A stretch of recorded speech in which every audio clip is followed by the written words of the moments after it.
आज हम जानेंगे बोस आइंस्टीन स्टैटिस्टिक्स के बारे में।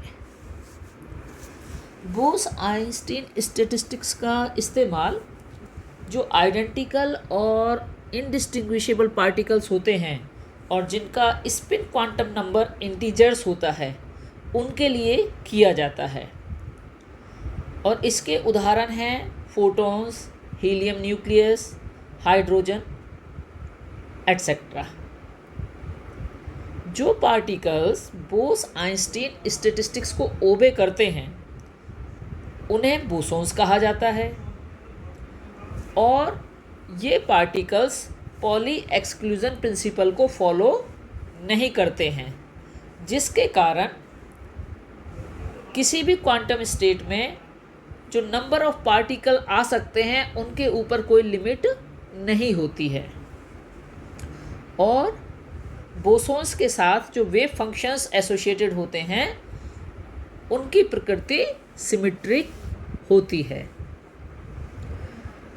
अब बोस आइंस्टीन स्टैटिस्टिक्स को समझने के लिए हम एक 6 डायमेंशनल फेज स्पेस कंसीडर करते हैं, जिसमें कि किसी भी पॉइंट के जो कोऑर्डिनेट्स हैं वो x, y, z, px, py, pz होंगे, और जो वॉल्यूम है इनफाइनाइटेसिमली 6 डायमेंशनल रेक्टेंगुलर पैरेललोपिपेड का वह होगा टॉ बराबर है dx, dy, dz, dpx, dpy, dpz के।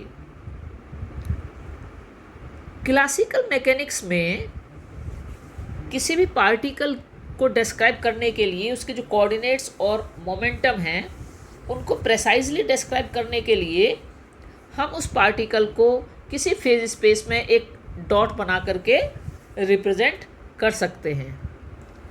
लेकिन हेसेनबर्ग्स अनसर्टेनिटी प्रिंसिपल के अकॉर्डिंग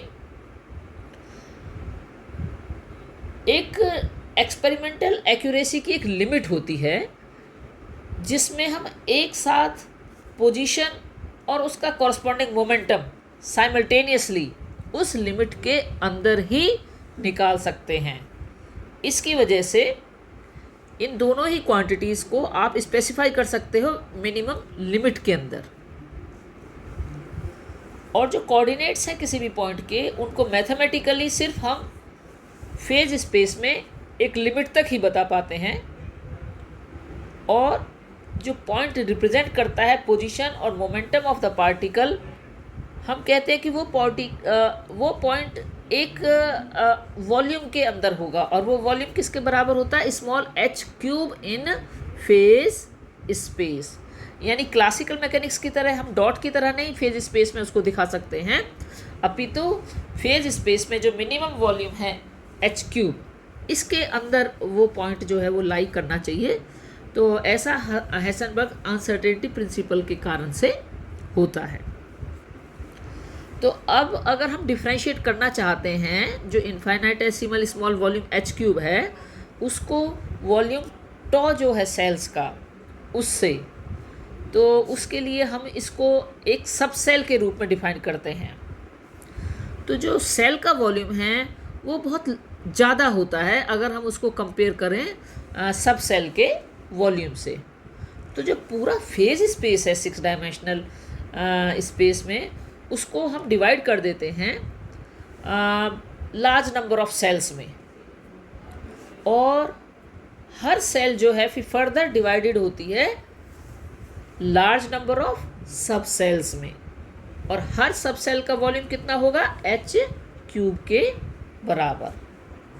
तो इस वजह से जो नंबर ऑफ सब सेल्स है उसको अगर हम स्मॉल gi से रिप्रेजेंट करें किसी ith सेल में, तो वो हम निकाल सकते हैं by dividing the volume tau with the volume of sub cell h cube.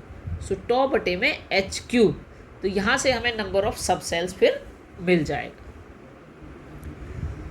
जो नंबर ऑफ फेस पॉइंट्स है ith सेल में कॉरस्पॉन्डिंग टू एनर्जी EI, उसको हम NI के बराबर कहते हैं। तो जो भी स्टैटिस्टिक्स हम यूज़ करें तो उसमें जो ऑब्जर्वेबल करेक्टरिस्टिक्स होंगी मैक्रो स्टेट की किसी भी सिस्टम की, वो स्पेसिफाइड होती हैं बाय द नंबर Ni, और जो थर्मोडायनेमिक प्रोबेबिलिटी W होगी मैक्रो स्टेट की, वो भी स्पेसिफाइड होती है कि उसमें उसके अनुसार कितनी माइक्रो स्टेट्स हैं। तो जो नंबर ऑफ सब सेल्स Gi होगा सेल में, वह number of quantum states of same energy Ei के कॉरस्पॉन्डिंग होगा। दैट इज Gi को हम कह सकते हैं कि वो ऑर्डर ऑफ डीजेनरेसी है of the energy state Ei, ये हम कह सकते हैं। अब बोस आइंस्टीन स्टैटिस्टिक्स को समझने के लिए हम एक सिंपल एग्जाम्पल लेते हैं, और जिसमें हम कंसीडर करते हैं 4 फेज पॉइंट्स इन 2 सेल्स। तो इसमें हम 4 फेज पॉइंट्स, इसमें हम 4 फेज पॉइंट्स कंसीडर करते हैं, 4 फेज पॉइंट्स, ठीक है। और ये 4 फेज पॉइंट्स हम लेते हैं 2 सेल्स के अंदर। तो ये हम इसमें 2 सेल्स के अंदर ये ले लेते हैं, राइट। तो यहाँ पर हमने कितने फेज पॉइंट्स कितने कंसीडर किए हैं? हमने यहाँ पर फेज पॉइंट्स 4 ले लिए हैं इन 2 सेल्स। अब हम एक मैक्रो स्टेट कंसीडर करते हैं, और ये जो मैक्रो स्टेट है, इस मैक्रो स्टेट के कॉरस्पॉन्डिंग Ni की वैल्यू तो है 3 और Nj की वैल्यू है 1। तो मैक्सवेल बोल्ट्जमैन स्टैटिस्टिक्स के अकॉर्डिंग तो 4 माइक्रो स्टेट्स होंगी corresponding to this macro state, अर्थात W जो है ये थर्मोडायनेमिक प्रोबेबिलिटी 4 के बराबर होगी। लेकिन ये किसके अकॉर्डिंग है? According to Maxwell Boltzmann, according to Maxwell Boltzmann statistics.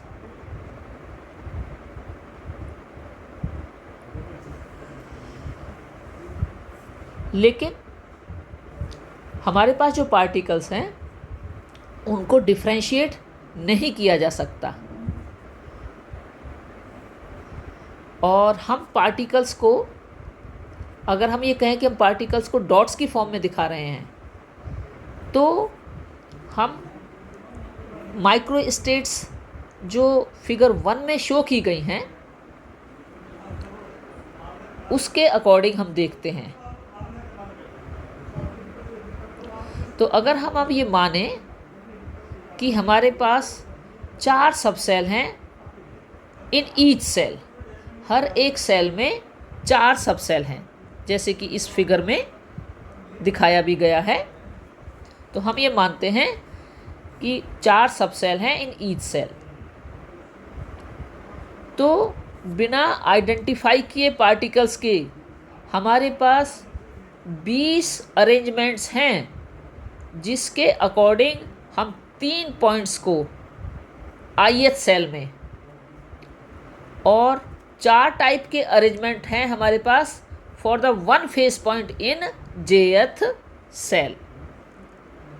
और देखिए jth सेल के लिए हमारे पास 4 हैं, और ith सेल के लिए हमारे पास 20 अरेंजमेंट्स हैं। तो इसमें डॉट्स के हिसाब से जिस तरह से देख सकते हैं आप, पार्टिकल्स को सब सेल्स में दिखाया गया है।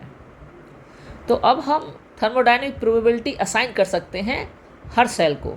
तो अगर हम ये कहें कि Wi और Wj जो है वो प्रोबेबिलिटीज़ हैं corresponding to the ith and jth, तो Wi 20 है और Wj 4 है। तो इसका मतलब ith सेल के किसी भी अरेंजमेंट के लिए, for any arrangement of the jth cell, तो जो possible total number of arrangements हैं जिनको कि हम थर्मोडायनेमिक प्रोबेबिलिटी ऑफ मैक्रोस्टेट कहेंगे, वह क्या होगा? वह होगा W बराबर है WI और WJ के। यानी इनकी अगर हम वैल्यूज़ यहाँ रख दें तो 20 × 4 ये आपका आ जाएगा 80 के बराबर। लेकिन मैक्सवेल बोल्ट्जमैन स्टैटिस्टिक्स के अकॉर्डिंग हमारे पास W क्या आ रहा था? 4 आ रहा था। जबकि अब क्वांटम स्टैटिस्टिक्स के हिसाब से और बोस आइंस्टीन स्टैटिस्टिक्स के हिसाब से W यहाँ पर कितना आ रहा है? 80 आ रहा है। So on the basis of Maxwell Boltzmann statistics it comes out to be equal to 4. However, on the basis of Bose-Einstein statistics, it comes out to be equal to 80. तो अगर हमें इसको जनरलाइज करना हो तो इसको हम जनरलाइज कर सकते हैं। W बराबर है पाई WIJ, जहाँ की ये जो मल्टीप्लिकेशन है that is applicable for all cells of phase space. तो ये है हमारा बोस आइंस्टीन स्टैटिस्टिक्स। बाकी इससे आगे हम अगली वीडियो में जानेंगे।